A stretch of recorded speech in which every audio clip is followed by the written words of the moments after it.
You're listening to Hot Sauce Sports with Mo Cohen, PZ Del Risi, and Terry Tam. I now know that I'm on with a spy, depending on who's the captain of this ship. And that's probably a bad thing if this podcast is supposed to go viral, isn't it? Cordero Patterson like grabbing some shanks, gentlemen here, and he quote, and I quote, "I'm a grown man. I don't need nobody blank and blank in my balls, my face." In my teenage years, I'd get back from high school, I'd smash 2 pizza pockets. Carmelo Anthony never learned you can't live life just smashing pizza pockets. Because he lost a double bet, what I did is I cut a jalapeno in half, and I filled it with hot sauce. So he's going to have to slurp this down. Why you give me a fucking banana, dude? I'm not eating a banana. I'll rather piss in my mouth than eat this. Okay, so there we go. Stop stalling. Let's go. Let's go. Now, here are your hosts, Mo, Terry, and PZ. All right, so we have chaos here as no one knows when headsets are rolling and going here. And we welcome you into another episode of Hot Sauce Sports as the Duke is trying to get his headset volumes okay. The Duke. Yeah, this is our first episode of 2019, so Happy New Year to all those who are tuning in. Happy New Year, Mo. Happy New Year to you too, PZ. Is it too late? I feel like it's the first time I see you in January. Yeah, it is. So I can say Happy New Year. There's a window. Yeah. Is it Jan 15th, the deadline, the cutoff day that you can no longer I think say it's the first time you see somebody in January. Yeah, because if you see someone for the first time in March, they're not important to you. Right? Like, That's they not don't true. actually matter. That's not Unless, like, what if your wife wakes up from a coma And you then still it's see like, her. Happy New Year. Oh, wait, because you've already said it to her. She owes you, though. She owes She you. owes you one because she's sleeping the whole time. Yeah, so I think the first time you see somebody in January. After that, fuck it. All right, Duke, put on the poll. When is the cutoff date for... We don't have a poll. We're not a live I know. show. You got it. You got it, Mo. I know. Thanks, Mo. Yes, Well, Mo. you know what? Put on our Twitter handle poll. You got it, bro. Polls on Twitter. Just put on the poll. Yep, right away. Okay, perfect. Perfect. It is Hot Sauce Sports. So a great episode lined up for you as we will be joined by a man who is a vegan, but looks like he is a meathead from his body composure. Well, he is a meathead. And brain composure. Brain composure as well. Who's very smart. A very smart meathead. Sometimes. In the CFL. I think Terry's a little bit jealous of him because he always praises him, but I think deep down you're jealous of him. Marco Briette will join us in the next segment as well.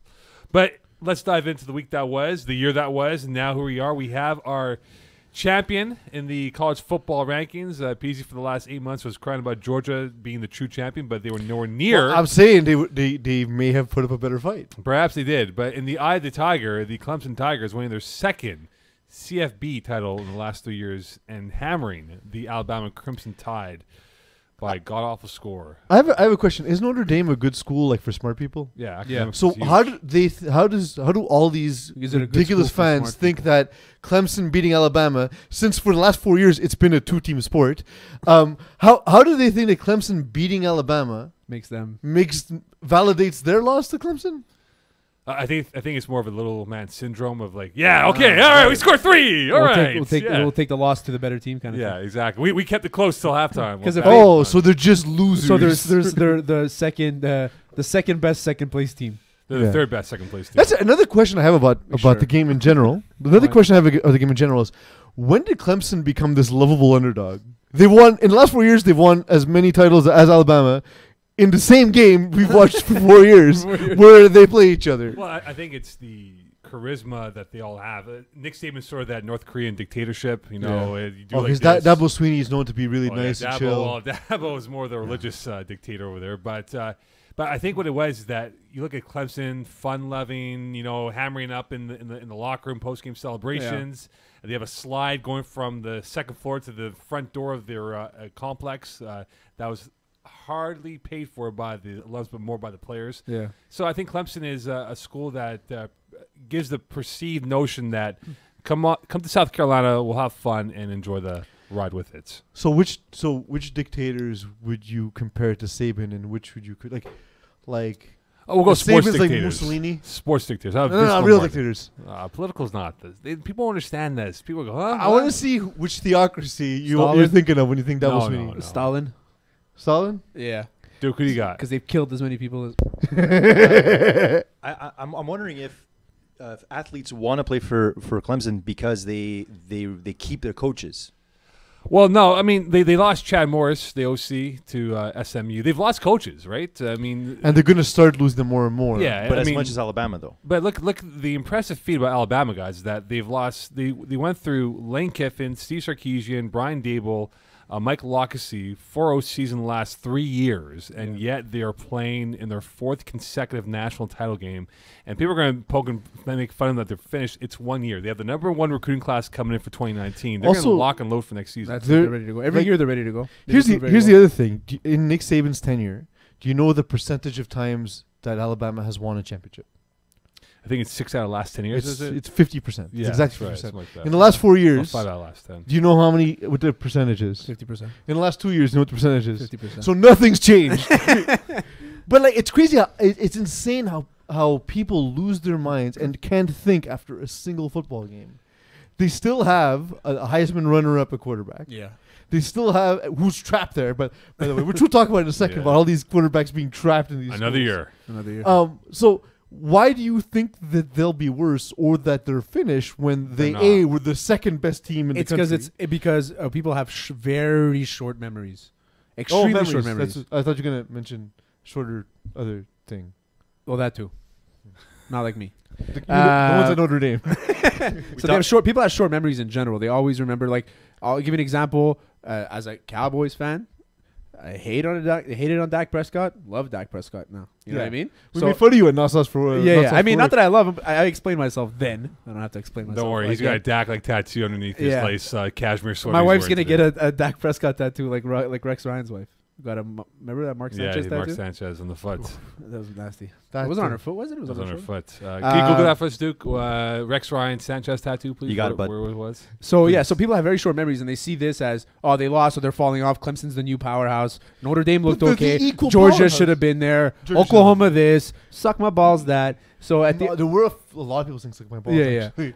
So at the end of the day, next year when the season starts, or at least when Sports Illustrated releases their college football preview, Alabama's going to be #1. Well, Clemson and Bama are now 1 and 2 in the 2 early projections of the top 25 in January. Too early projections. Well, but like it's also, again, for the last 4 years, there's only been 2 teams in college football. No, that's not true. Yes. No, everyone else is trailing them right now. I mean, they're okay. Again, We've watched the same championship for 4 It's only games because in I'm a so. row. I didn't watch the game. It's only because I'm so fucking bored.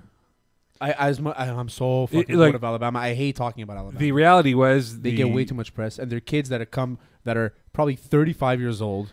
So it's like Patriot syndrome then. No, they're okay. These kids are 25 years old, pretending to be 18-year-olds. Their passports a sign that, like on that movie, sign that says "I am 12." Mm-hmm. And we're looking at the Cuban Mark passports Sanchez in Alabama. tattoo. That's on the foot. It looks like it's on her arm. It's on Rex Ryan's arm. Oh, No, and it's on his wife. It's his wife. No, this is a picture of his wife wearing a Mark Sanchez jersey naked. That's it. That's what it is. Not naked. You 'cause can't she's be wearing naked and wearing a Right. jersey. Yes, that makes sense. partially clothed is the right word. So it's a 50-50 then, 50% clothed. Speaking Exactly. of jerseys, I'm laughing because I didn't pick up on it. We got naked wearing a jersey. for our eventual merch shop, we got. It's not gonna work because it's on my mic. We got jerseys. Oh, did we? Yeah. That's me, bud. You're 88. Mokan, you Wow. didn't order one. No, so I you did didn't not. get one. Thank God. Flip it the other way so people see the logo. Flip it the other way. We need. Oh yes. Like, Yeah, it like doesn't that. matter if you can see the logo, Terry. There you go. Look at that. It looks like the Edmonton Oilers logo. I like the one at the bottom here. Yeah, the tramp stamp. Yeah. It was a really good idea to get tramp stamp. No worries, bud. Yeah, it looks like the Edmonton Oilers logo. Most jealous. I am. Okay, so You know what, Mo? I'm gonna buy one for you. thank you. Order number 19 for Mo. I'm Sounds okay, good. thank you. You're gonna fucking wear it, and you're gonna appreciate it. I will. I wear Every great goddamn pride. day. You Great never pride. get it off. We'll wear it with great pride. So is Clemson the new Alabama? No. Yes or no? They're the equivalent they were and is because, again, it's the same thing. They are one of the top 2 schools, one of the only 2 schools that matters at the moment in college football. And that is what they were. That is what they is. Nothing changed. This is what they is. So if we're looking at Shut up, Terry. we're looking at the dominance of players. So we look at the ray of sunshine, and we look at the splash of sunshine with Trevor Lawrence of Clemson and Tua Tagovailoa, who will all be back next Say it year. again? Tagovailoa. Oh, you're doing the Stephen A thing where you just say it really fast. Tagovailoa. Yeah, exactly. No, but you said it He, properly. he said I it. did. He said it. He it said on his show First Take. He goes Tua Turnover Viola. Yeah, Turn something the like that. ball over. Yeah. Tua turned the ball over. Turn the ball over. There you go. Exactly. So, look, if you were an NFL GM and you have a top 5 pick, and those two guys were available, would they go 1 and 2 in the draft? Trevor Lawrence and Tua. I don't know. Look, Well, it depends on the who's draft GM, depends which on GM. need. Okay, well, okay, look, we're looking at quarterbacks, right? Show me, okay, who's drafting top 5 in the end? You have Arizona 1. Raiders. Have a quarterback. Raiders They drafted 4, one last year. Raiders. right. Raiders have one at $100 million. You have the Niners at number 2. The Niners are number 2. They have Jets at one. number 3. They have one. Raiders at number 4. You said Raiders? No, Raiders at 4. Giants are at 5 or 6. So is it? Raiders have a 4th and a 2nd? No, they only have 4th. So who's the second one? On the Niners. Okay. So the reality is this, though, guys. So it depends which team. So none of those teams need a the quarterback. Giants do. Giants do, right? Oh, I guess. Yeah, Giants, I would draft Trevor Lawrence Eli's at that a point. Maybe corpse. he can develop. So I think Trevor Lawrence at that point, you draft him, develop him. So but the question is, though, if we look at Dwayne Haskins, yes, Duke. Arizona 1, Yeah. San Francisco 2, Jets Jets 3, Oakland 4, Tampa Bay 5, Right. Giants 6. Okay. I'd argue there's a case for And Tampa, then Jacksonville 7. Yeah, there's a case for Tampa. and there's a case for Well, they're definitely keeping Jacksonville. Jameis for 5th year. That's So confirmed. my thing is, Yeah. there are 3 first-round quarterbacks, and Terry's going to disagree with me with one of them. But yeah, Sunshine is one of them. Sunshine. Tua is definitely another one. Yes. So are they better than Dwayne If you Haskins? tell me Jake Fromm. Jake Fromm. Ike, you know what? I agree with you. I like Really? him. I Okay. like him because I think he's a pro-style quarterback. He doesn't have to have No, crazy college re- numbers. Because again, for his age, his repertoire of throws is absolutely impressive. His physical skill set is impressive. Yeah. No, I think he has it to be a first-round pick, and you know he But it's could. a project. He's a big project. I Yeah. think at least 2-3 years maybe, like The 30 years thing starts. is, like he got thrust into a starting position a Yeah. year earlier Thrust. than was planned, You like which Tua thrusting. did too, by the way. And in seeing the championship game, we saw, well, maybe this is what happens when you're a year ahead of your plan, right? Yeah. Did Trevor Lawrence have a good game, or did he throw some really nice jump balls?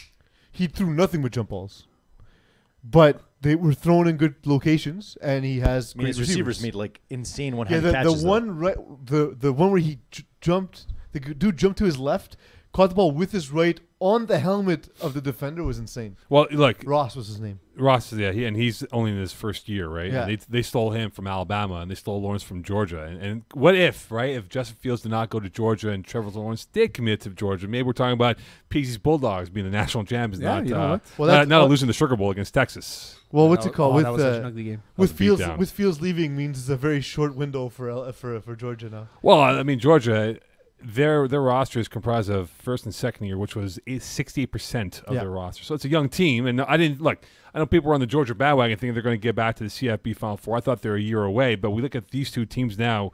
Do we see these two quarterbacks duking it out, no pun intended, next January on the 13th in the Louisiana Superdome I hope for the 5th?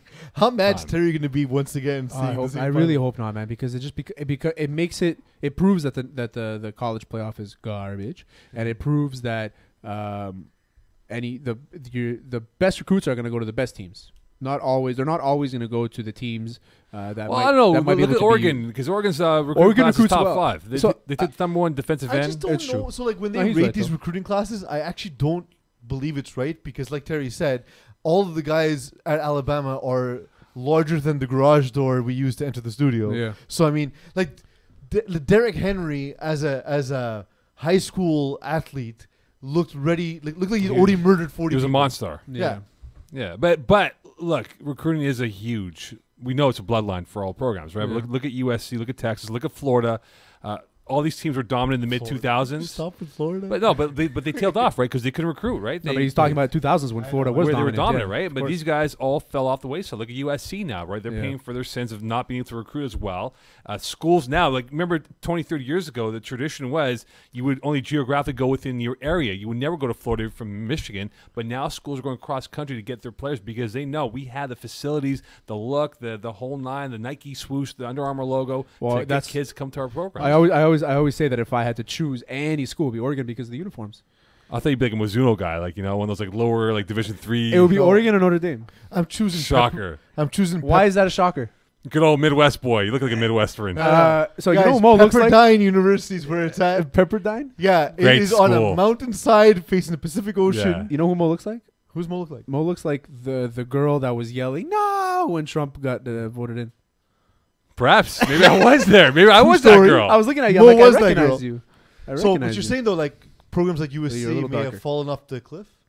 They did, like Pepperdine, you know. But that's the thing, though, right? A lot of these schools fell behind. Like Alabama, we look at Georgia, we look at these schools, even Clemson. They've all upped their game of facilities and looks and having the in vogue thing for kids to go to. And Oregon now is back in the top 5. They kind of dipped a little bit here after the Marcus Mariota run that they had. Yeah, because it's terrible. a recruiting class, right? You have a lot of freshmen, you have a lot of sophomores. When they come into as juniors and seniors, when they start developing as men, then you start doing a lot better. I mean, there's always it seems like Alabama never has those gaps where most good programs like Oregon, like we mentioned, have those gaps. Just a higher payroll. A higher payroll. That's true. Speaking of higher payroll, how would you feel if you were a coach that got fired after going 35-40, get hired by USC to be an OC? You quit to become a head coach of the Arizona Cardinals, all in a span of 3 weeks. In No, when I said how in USC fell off the cliff. Yes, I know. That's what I was trying to get to. I know.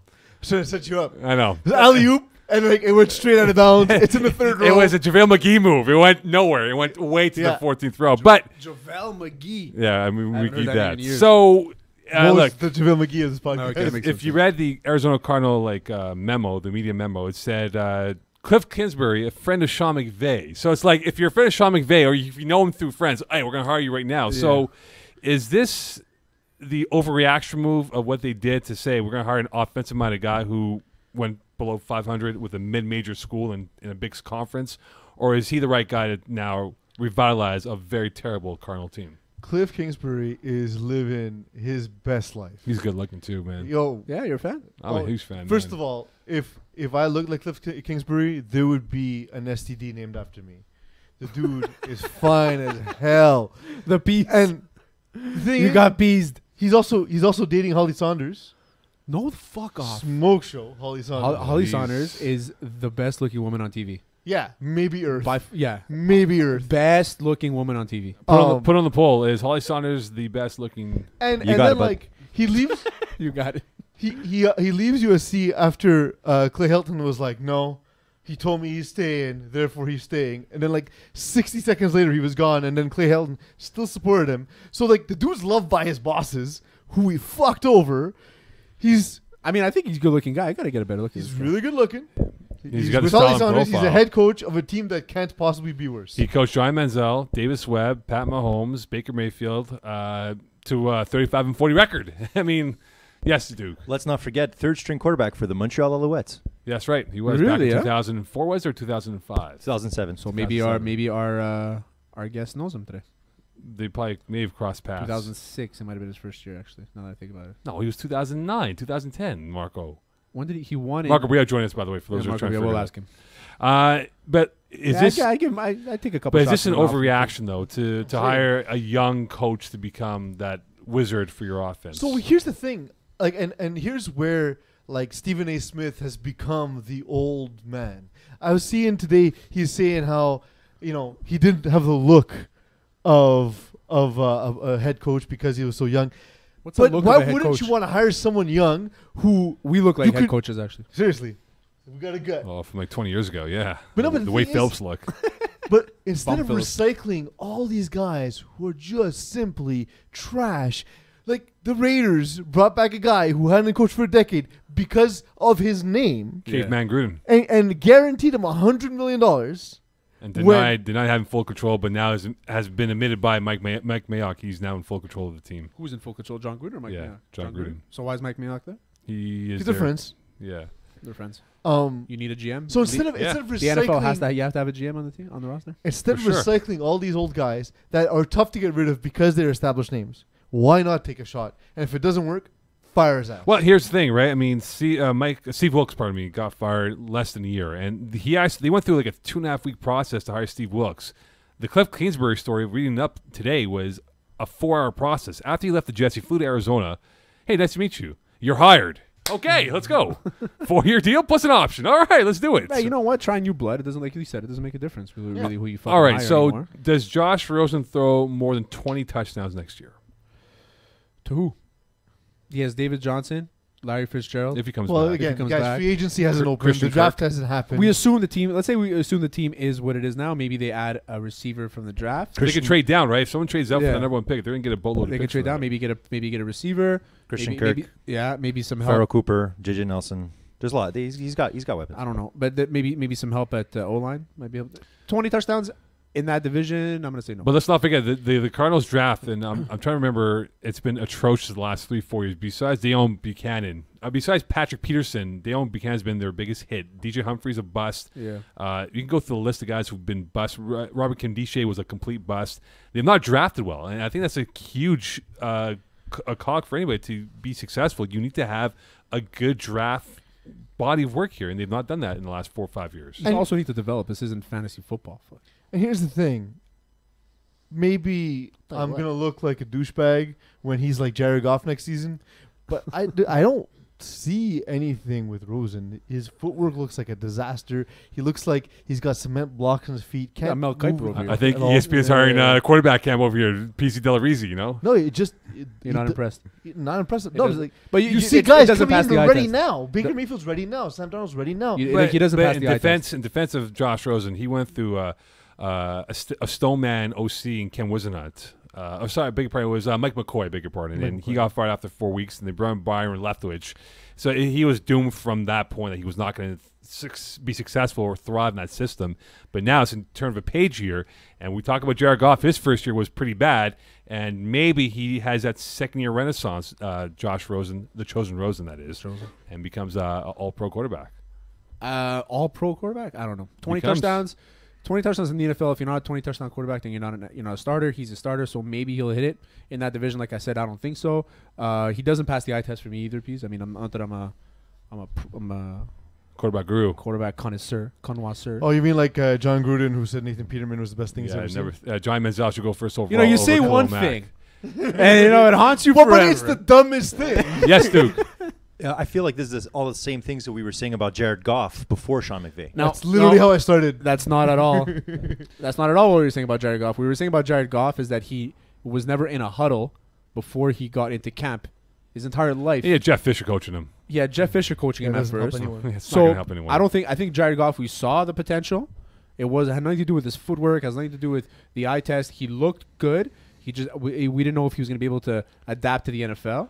And I think that Josh Rosen, we don't know if he's going to be able to adapt to the NFL. Well, he seems like the biggest asshole after Aaron Rodgers. I love Josh Rosen. I like the assholeness, though. Yeah, why not? Speaking of a-holes, Road Warriors, who were a-holes on the weekend, as 3 of the 4 teams in Wildcard Weekend winning in the opening round of the NFL playoffs. So, gentlemen, if you have to lay down confidence points on this weekend's matchups of road teams playing, so you have the Cowboys at the Rams, you have the Eagles at the Saints, you have the Colts at the Chiefs, and the Chargers at the Patriots. Which road team do you believe will come away with a victory this weekend? Chargers. The Chargers only play road games.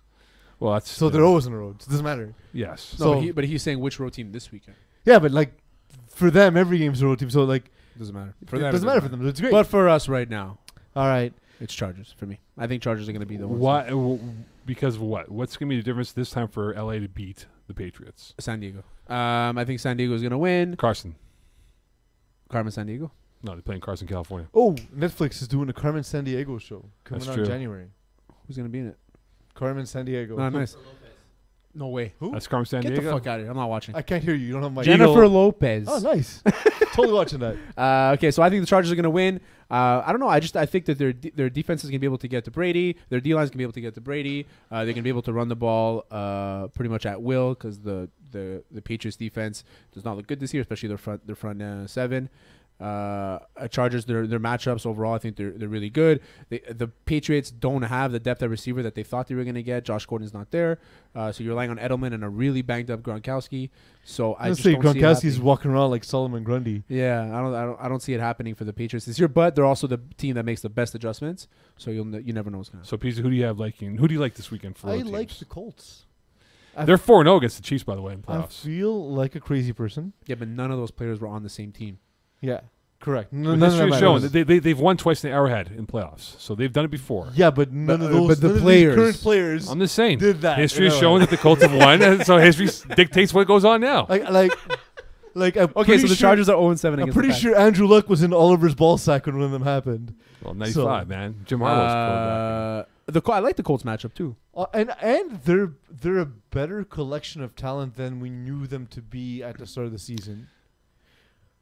Eric Ebron couldn't catch couldn't catch anything when he was a member of the Lions, became an insane red zone target this season. Yep.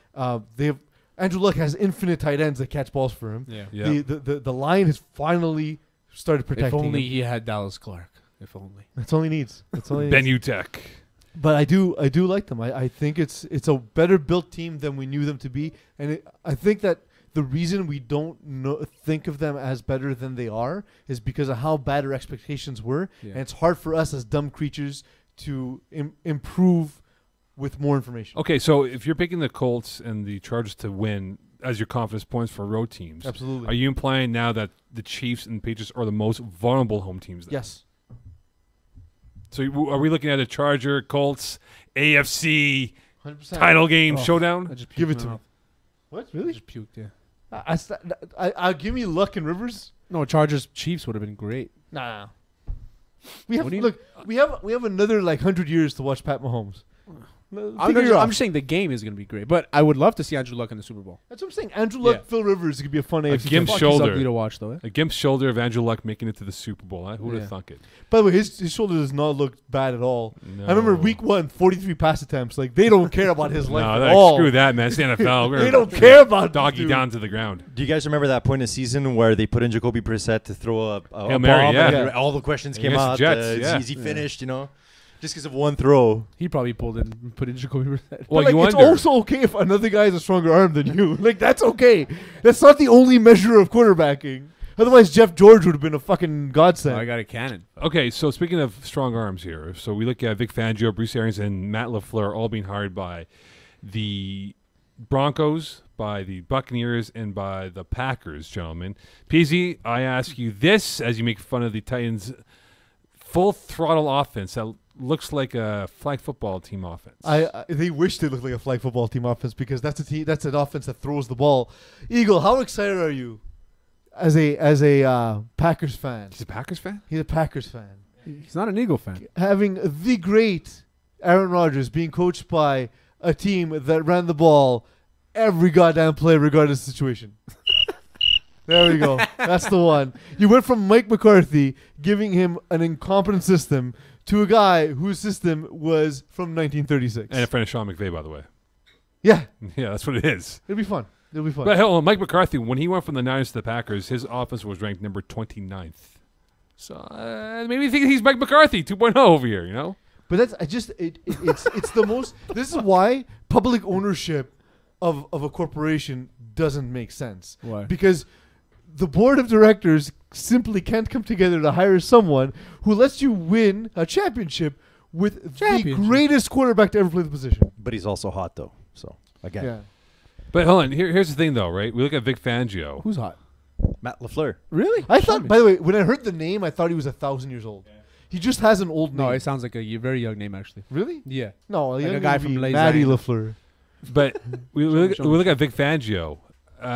Is this a do or die I know that for guy. Yeah, he's very good looking. John Elway? I'd rather Cliff Because Kingsbury. John Elway has had a pretty bad 3-year run post Peyton Manning on hires and acquisitions. So is this now a make or break for John Elway on bringing in Vic Fangio? Make or break? No, I think he's going to be there for a few years after that too. Well, they're calling for his head in Denver, though. The division's also very tough. So I think that he's going to be able to buy himself a few years to develop something. Because you're seeing the Chargers and the Chiefs dominate now. The Raiders, you never know. Don't what worry, you're the gonna Raiders get are never with going to beat them. I mean, I'm anyone, really not worried, but just to play devil's advocate, the Raiders are garbage. They're Pluto, man. Really? Yeah. Yeah, I bet you they make the playoffs next they year. will not make the playoffs. Yeah? Okay. Maybe in fantasy football playoffs, yes. But that's That about does- The that's not how Raiders gonna fantasy make football works, Mo. Yeah. the same. So I mean, I think he's gonna be able to buy himself some time because he's in a hard division to develop this coach and his new system. At least 5 years. So, if you don't have a quarterback, you can't win. Exactly. And he hasn't had anyone since Peyton Manning. What's and even wrong- when he what- had Peyton Manning, wasn't great. What do you mean, Paxton Lynch, bro? He missed in quarterbacks, Too though, tall- right? too tall. He's tall. missed. But even before Peyton Manning, he missed on quarterbacks. I mean, it wasn't him that brought in Tim Tebow, but like he didn't draft the quarterback right away, and he was holding on for dear life until Peyton Manning, by the miracle of God, had a bad neck and then became a free agent and fell into his lap. Yeah. But then who did he have after that? Brock, Paxton Lynch, Brock Osweiler, Simeon, Case Keenum. yeah. That's He's it. had 4 quarterbacks. And the worst is he had All the opportunity terrible. to draft Pat Mahomes. And he had the opportunity. And to given draft the Pat way that John Elway played the game, you figure Pat Mahomes would have been someone particularly interesting to him. That John Elway was a guy who took chances downfield, who would break the tackle box. Like he was a guy who was just going out there to make plays. Mm-hmm. How was that not a home run for him? But before we go to break, though, does John Elway actually spend time scouting these players? I don't think he does, and he gets hailed for a lot of credit when I think it should be going to his scouts. That I mean most GMs, most VPs really don't do a lot of the scouting. They get the information, they gather the information, and they make their selection from there. I want to have steak and cigars with John Elway. He looks like a guy who loves steak and cigars. Hey guys, what's going on? I used to throw a 40-yard ball. See, that's the voice. That's the cigar voice right there. He has such a big head. He's got a big chest, man. Barrel-chested person. He totally lights a stogie in a restaurant, and when someone tells him not to, he just flames it out inside his steak. He's like, I'm John fucking Elway. On his steak, and then he eats it. Yeah. Medium rare. Speaking of steaks, this person doesn't eat steaks. No, he does not. He may smoke a stogie or two along the way. Yes, he does. Let's welcome in our next segment, Marco Brouillette from the Saskatchewan Football Riders here on Hot Sauce Sports. All right, welcome back to Hot Sauce Sports as we switch gears and talk about Canadian rules football. As we will bring in our next guest from the Saskatchewan Football Rough Riders. Can we say he's the letter of the law? Sure. I don't know. I'm saying That sounds about right. Maybe the long arm of the law. The long arm. of the law. Yo, you guys remember that show Cops? The cartoon show? Of course. Because that's where that's from. The long arm of the law? He was like a dude with like a telescopic arm. I thought the long arm of the law was from Marco's pants. We welcome in Marco Brouillette. Hey-o. That's the third leg of the law. Marco Brouillette here from the Saskatchewan Football Rough Riders. All right, Marco, I have a question for you. You are a former quarterback that played in university with Montreal, and you transitioned to the safety role. During your time in the CFL, did you ever think to yourself, God damn, I have a better football arm than the guy that I'm going up against in practice or during the game? Not a chance. I will be the first to admit I was a mediocre CIS quarterback. I happened to be a great athlete, and I also gave, our football team the best chance to win. But the guys that I've seen roll through a lot of the pro camps and pro teams that I've been involved with, these guys are the real deal. They look the part, they play the part. A lot of them have tough times adjusting to the Canadian game. You'll see some big names, some guys that played in, Big Ten or the SEC or things like that, that were started, that played some big time football, and then you see them live and, they don't necessarily measure up to your expectations of what, you thought they were going to be. But at the end of the day, they're in a pro organization, and even if it's just for a cup of tea, they're there for a reason because those guys can play. And I don't think I was anywhere near that, to be honest with you. All right, Marco, enough of the political answer here. Give us a name on who you thought was a terrible quarterback that came from the SEC, the Big 12. Was it Vince Young or was it someone else? Oh, Vince Young, that's true. You know who did not throw a good ball, and who didn't impress me very much, and he was in Montreal with me. I can't remember the year. I'd been there a couple of years, so it must have been sometime around 2013 or 2014. Colin Klein. Oh, yes, from Kansas State. Yes. Exactly. Put up huge numbers when he was there. And I don't think I saw one spiral out of this dude. Intelligent guy, he knew what he was doing out there. He just couldn't, perform. You'll never get a bad word about Vince Young out of Marco's mouth. Marco was a huge Vince Young fan. Well, I am. I was, still am, and luckily, I was in my fake retirement during the time in which he was in Saskatchewan. So I didn't get a chance to have, my idea of this Vince Young ruined by actually seeing him try and throw a football. And was ugly to watch, I guess. He didn't see it, Terry. You didn't see it, Terry. He didn't see it. Makes it difficult. No, Terry. I don't listen to Marco when he listen talks. to the Terry, guest. I clearly can't listen to don't. Marco when he talks. Marco Brouillette here with voice us on is so Hot Sauce soothing. Sports. Terry Tam, Peace Delarose. Terry, go ahead. So for me, Marco, is that, having watched you play, having played with you, having seen your piece, I've always thought that you were an exceptional athlete, and I always thought that a young Marco maybe had a chance at the NFL. When did you realize that you just said, fuck it, I'm not going to be able to go, or was there any interest and you decided to stay in Canada? No, there wasn't much interest. I think the times were a little different back then as well. You look at the guys over the past 2 or 3 years coming out of CIS, and it's almost a regular occurrence that guys are getting, mini camp workouts and things like that. Not a lot of them are sticking, but it's a step in the right direction, and I think it's a testament to the progress, the quality of the athletes coming out of the CIS. However, on my end, just dealing with the whole transition of changing positions. I mean, if I couldn't play quarterback in the CFL, there was no chance I was playing quarterback in the NFL. So, my only potential way in would have been based strictly on athleticism. But at the end of the day, I had a tough enough time transitioning to the defensive side of the ball playing here in the CFL that, I didn't really become comfortable on playing defense, on a full-time regular basis until my third or fourth season, and by then, I already had a lot of mileage on me, and I didn't really have any desire or interest to try and explore that option.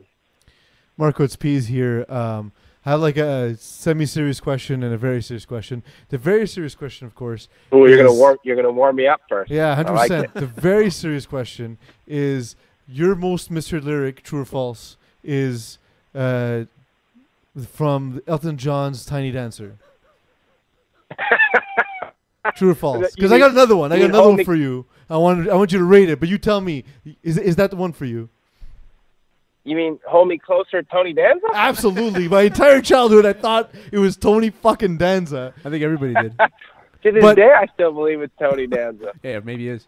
But mine is Don't Go, Jason Waterfalls. I always thought it was like a song about a spy that his girl didn't want him to like go out of town on like a spy mission. And he's a spy, and he's long arm of the law too. Long arm of the law. Look. Jason Waterfalls has got a piece on him for sure. Yeah, he does. He does. Shank. Everyone knows Jason Waterfall hung like a horse.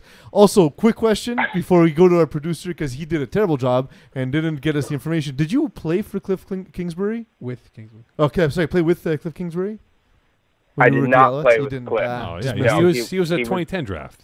Oh, my bad. He was there before my time, yeah. Okay, so Marco, you got drafted in 2010? I was 2010, yeah, third round. Hey, Marco, I'm a big fan. I'm Duke. I'm the guy in the background. So I just have a really, really straightforward question. So you've seen a lot of dongs in the locker room. I'm just wondering if anyone surprised you, or are you just generally unsurprised by locker room dongs? Well, first of all, don't sell yourself short as the guy in the background. You're better than that. Okay? He's the dong in the background. The ones on camera are the longer ones. The albino dong. I think that it's something that obviously is common in the line of business in which I was for several years. When people ask, I try and retain some type of attorney-client privilege. There are some secrets that will remain locked away with me. But, occasionally you see something special that you just feel that it's in the best interest of your client or teammate that you just spread the gospel about it. We'll take it offline. I do have a follow-up question about this. So wide receivers and running backs are known to be very popular with the ladies, right? But I'm pretty curious about the big boys. Like, how much of the O-line, how much do they smash? Big boys do well, the numbers are up there with the other guys. The quality is probably just not as good. You would compare it to maybe and I'm going to use some meat references here, although it's against my better judgment. Your running backs and receivers, they're eating Kobe beef, and your linemen, they're eating the ground chuck. So Marco, everyone's eating, but you'd rather be eating the Kobe, right? Yeah. So Marco, I asked Nick Lewis this question years ago. I said, "Hey, did anyone in the silence ever pick up a fan's number?" And he told me a good story of, he won't say the player's name, but he threw a football to a female fan with his number on it, and the fan called him afterwards. So I'll ask you this question. Your best sideline story where a teammate may have picked up a fan's number while playing the football game. I'm not going to disclose any names, That's okay. No names. No names. You know, I think with the advances in technology, the game has changed a little. You know, Nick Lewis, I think he came in the league in '82, so he was still writing his number on a football with a Sharpie. But I have seen guys in uniform in the middle of the game, usually in a blowout late in the fourth quarter, have a non-dressing teammate go into the locker room, grab their phone so they can get a jump start on Tinder for later that evening. Heyo. So So Tinder came in what year? Tinder was in 2013, 2014? Peas Eagle. What year was Tinder? I would not know. I would have no idea 2012. whatsoever. So 2012. So we're looking at September 2012. So it's September 2012. So that means it's a 5-6 year gap. So we're looking at probably a former teammate of Marco's with the Alouettes then. We're gonna have to. Get on the research, please. Research this here. Yeah. Now, was he a DB? Tell us what number you were. Specifics, gentlemen. I apologize. Take it off. Marco, for those who don't know, you are a CFL player like we've been talking about, but you're also a lawyer. How do you manage living both lifestyles? They're different, you know. You can't really walk around the office and say, "Hey, what's up, cocksucker? How was your night last night?" You know, that doesn't really fly very. It's fine. Just you won't be respected by anyone. Or you won't have a job the next day.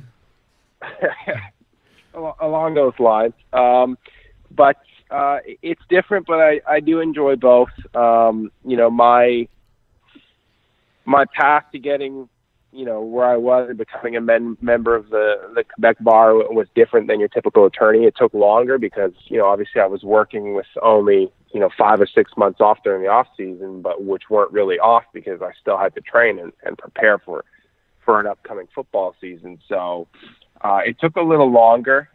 You know, my experience in the legal world is not the same as, you know, somebody, for example, that I graduated with at the University of Montreal in 2010.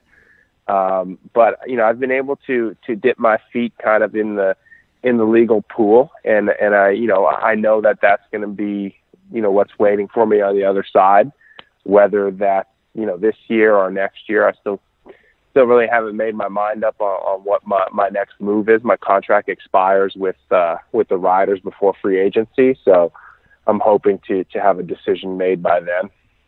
Last question before we let you go. CFL and the PA are now going to negotiate. What do you forecast is going to happen? Do you think the players will finally win some leverage and get a better CBA deal that will benefit them in the long term? Well, I sure hope so. You know, I've been involved as a player rep for several years now, and we were recently at Grey Cup with all the reps and our board of directors and all our special counsel, and kind of just preparing to move into that phase. And hopefully, you know, I know the general managers are meeting up in Moa-Tremblant this week, and hopefully that'll kind of open the door for both sides to begin discussions. As having spent 9 years in the league, you know, the guys in those locker rooms across the country are guys that I care deeply and greatly about, and I want what's best for them. And I think, you know, the league wants it as well. We're seeing new leagues with, you know, what seem like sustainable business models coming up with the AAF and the XFL on the horizon. You know, there's a lot of big names and money and credibility behind those leagues. So I think they are legitimate threats to our game up here in Canada because, you know, the product on the field is only as good as the players that are playing the game. And, you know, we have to face the facts that, yes, there are some Canadian stars across the league, but, you know, nothing brings more fans or attention to this league than you know, big name American football players. And with these leagues threatening to take a lot of those guys away, it's in our best interest to find a working agreement between ourselves and the league that will allow us to continue playing football and make it a more appealing option for those guys in the U.S. Because you've got guys coming up who are playing for minimum wage up here in the CFL, and then, you know, by the time the season's done and they go back home with the exchange rates, you know, they can only survive for about a month and a half, 2 months before they have to either get a job or start begging for money. So I think that, I'm hoping that there's going to be a resolution done quickly. I hope it doesn't go down to the wire like it did last time. The league has drawn, their line in the sand by withholding off-season bonuses, which, they are in their right to do. However, I am strongly opposed to that. A contract, most people will agree that a contract is a contract. However, we don't seem to play by the same rules as all the other contracts in other businesses. So I'm hoping for a good deal for everyone, because at the end of the day, we are in this together. The owners, the general managers, the league, the players. We need to do what's best for our game, and we need to protect ourselves to be able to keep this thing going and keep growing our league. Okay, we'll see you in the XFL next year then. Let's do it. Marco Start the campaign. Marco Briette, thank you so much for joining us on Hot Sauce Sports. A pleasure and a treat for us to talk to you about locker room banter within your football world. Gentlemen, I appreciate you having me on. And anytime you guys want to chat, anytime Stack Guy wants to know a little more about some pieces, maybe off the record, he can feel free to reach out, and it'll be my pleasure to spill the beans. It's his favorite topic. His favorite topic. It really is. Of course. All right, Marco, best of luck and with the CBA talks. Hopefully that will come to light for you guys to have an agreement. Thank you very much. Appreciate it, guys. Take care. Marco Briette from perhaps the Atlantic Schooners. Stay tuned here on Hot Sauce Sports, the following turn as we wrap up today's episode. It's a sailboat. All right, welcome back here to Hot Sauce Sports. Following turn, let's go into the rapid fire, and we'll dive right back into it, boys. Jared Allen and the Mullet Hammer. Gentlemen, your thoughts quickly. It's, to me, the greatest thing in the world. The dude already looked like he should have played curling. Curling is the greatest sport for drinking in a mullet. Absolutely, yeah. I gotta love the mullet. I had a mullet at one point when it was stylish. You should never have lost. Oh, God. All right, so Carey Price and Alex Ovechkin will be no-shows for the All-Star game. Are you crying about that? So do All-Star games make any money? Like, of course, they make money for the league, but you don't make money for the players. Okay, so the league makes money. All right, that's fine. Yeah. Keep doing it. Keep suspending players. Who gives a shit? Nobody cares. But why do you suspend somebody? He didn't make it by merit, so I don't think you should have suspended him. But fuck it anyway. They're gonna suspend it's him. Like, all right. Either way, bunch of guys got hurt, and now you're suspended. He wasn't gonna play the game anyway. The Habs are probably gonna pay his contract anyway. All right, so barely missed it because we talk about missed All-Star games. Cody Parkey missing the game-winning field goal. Bears fans not happy, booing him off. Thoughts, boys? Eagle, you got that clip? You gonna roll it real quick? Bears fans, worst 8 people. million, 10 million, 25 million. I don't know how much fucking Cody Parkey's getting fucking paid, but that little fucking cocksucker from South Florida can't make a goddamn fucking tick for his fucking life. I mean, how much fucking money we gotta pay this fucking cocksucker? How much fucking opportunity do you fucking need? How many fucking missed kicks is Cody Parkey gonna fucking hit this year? 11! 11! Okay. That's how many! 11! All right. Fuck you, Cody! Fuck you! So, he outscored the offense. He said, how many missed kicks is he gonna hit? This guy's amazing. Yeah, also, yeah. he thinks kickers make $25 million. Of course. Quickly here, guys. Word with friends. Derek Rose, Andrew Wiggins. Unfortunately, some unfortunate words they said. Thoughts quickly, boys. It's okay. It happens all the time in locker rooms. I'm not surprised. Peace. And well, look, the first thing is, Derek Rose saying kill yourself. He's just saying, like, he's offering you an option. You don't get to take it. It's not like Doug Christie and Rick Fox, that's for sure. No, and then look, Andrew Wiggins, you got to learn that if you call someone, if you say something is gay to refer that it's bad, you're inferring that gay is bad. It shouldn't be that complicated to figure out. It's not that. Just don't do it. Just say it's bad. It's the same word. If to use the same word, just use the same word. There's better choice of words you could have used. For like sure. Any other word. All right, let's go into the last segment. Here we go. Any other word. Final turn. It's now time for the. We're gonna be doing the NFL playoff picks. Hot sauce picks. Hot sauce picks. Yeah. There we go. So we have for the first game we have the Chargers at the Patriots. Terry. So Mo, we're gonna go Mo, Peas, and Terry Patriots. each time. I'll So go Patriots. Chargers. Charges. Okay. The next game, as I try to get it up Cowboys here. versus the Rams. Cowboys versus the Rams. Yeah. I'm not going the other way. Snaking it or what? No. You go. Go with it. I got the. I'm gonna go Cowboys. I'm going Rams. Cowboys, baby. Of course, you're going Cowboys. Shut the fuck up. All right. We have the Colts at the Chiefs. Chiefs. I'm gonna chicken out. I'm going Chiefs. What? Right. Okay, I'm gonna switch to the Colts then, just because you fucking pussied out. Yeah. Well, you Last would one. out if I didn't. I would have went Chiefs. And I think the Chiefs are gonna win. Gee, I'm going Chiefs. And the last one, which is going to be at Sunday at 4:40 p.m., we got Eagles at Saints. Saints. I think the Eagles' run comes to an end. Yeah, I think so too. I go Saints too. Remember, whoever's the worst has to drink hot sauce at the end of next Yes. show. All right. Perfect. I'm going Saints. We're also upgrading our hot sauce for next week. I got one. Ahead. I made one. You got one? We're going to do both of them together, same time. Oh, no, I'm saying excellent. Sounds great. Mix it. All right, boys. Thank you very much to Marco Briette for coming on with us. You can listen to his interview on the Facebook, Twitter, Instagram, the whole 9 yards. Terry Tam, Peasy, Duke, Eagle in the Nest, and Mocon.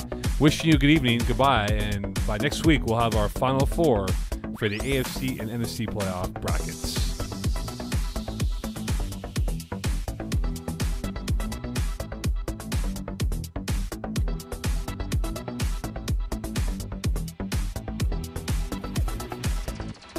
You've been listening to Hot Sauce Sports.